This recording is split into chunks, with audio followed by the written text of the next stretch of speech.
Zambro Sync, Coast 360, IT&E, and the Bank of Guam, 9:59. You guys know we like to end the show on a good note, and that's so easy to do because there are just so many people on this island doing the things they do to make it a better place to be. At 9:59, we're going to bring Holly from the Guam Women's Chamber on, and you guys have done a bunch of donations during the COVID, and I'm kind of going through who's been given what.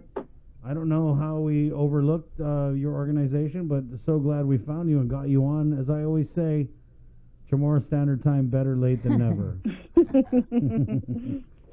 And so, Holly, I guess just take us back to the beginning and walk us through some of the great things you guys have done during the pandemic. Sure. Thanks, Chris. It's so great to be on right now. So good morning to you both. Good morning. And we've been doing a lot with the Guam Women's Chamber of Commerce, of course, throughout this entire pandemic. And one of the things, we had to really look at when all this was going on and happening, especially in the beginning, was how can we give value, right? How can we continue to expand our mission and our vision and give value? And how can we do it with immediate action? So one of the things that we looked at was giving mini grants, and then we're like, that doesn't really fit our mission right now and our, what we're looking at doing. But one of the things that we can do is to go out, connect with other people to get funding for our members. We also did a survey to see what they needed. And one of the things that they needed was PPE, personal protective equipment, right? And especially looking at when it was all going down in the very beginning, as far as our medical providers really needed that, and our members did too. Right, so we really needed to protect our island entirely to get our business open. We need a healthy community, but also we knew that with upcoming businesses opening, this was before PCOR too, that people would need the PPE to actually have their businesses function. Right, masks were going to be required. We saw that coming out. We saw the sanitary equipment that needed to be required. So we really wanted to say, how can we help so businesses can open and be prepared?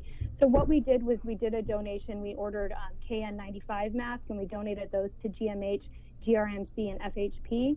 And then we also ordered cloth masks for our members. So we ordered 800 K95 masks and 300 cloth masks for our members to really be able to offer that out and just to be able to promote safety on Guam, so our economy and our community could really open.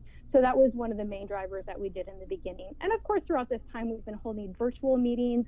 We've been having a lot of those.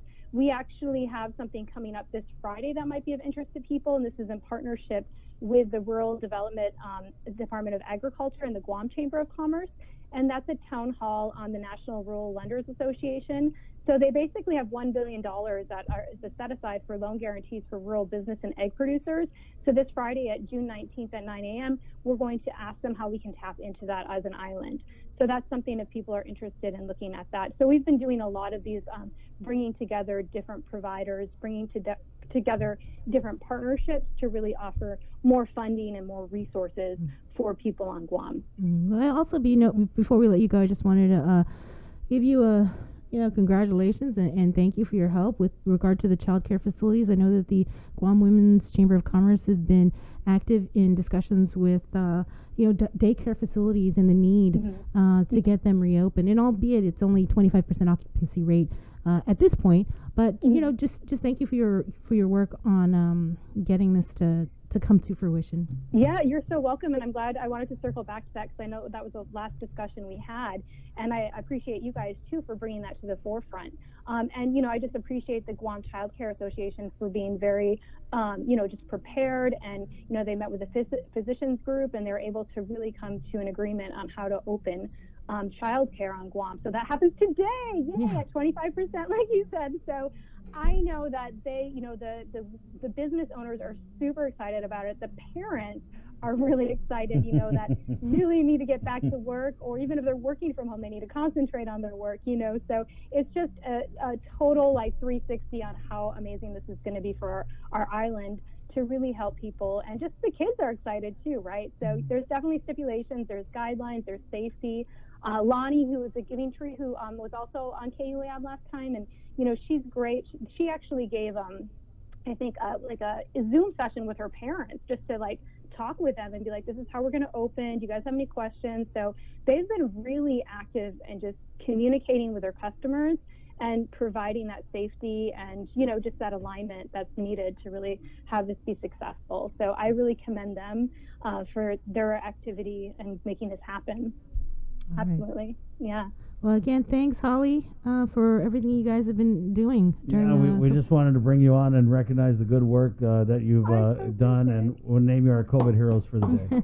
Oh, thank you so much. We so appreciate it. And just another thing I wanted to throw out before we pop off real quick. I really do appreciate you guys. I mean, I have a wonderful team to work with and just the community, absolutely. I also just want to say we're a part of the Give Us a Moment movement. Mm-hmm. So on June 27th, we're definitely partnering with that as far as the Guam Island Pride Beautification event with GVB.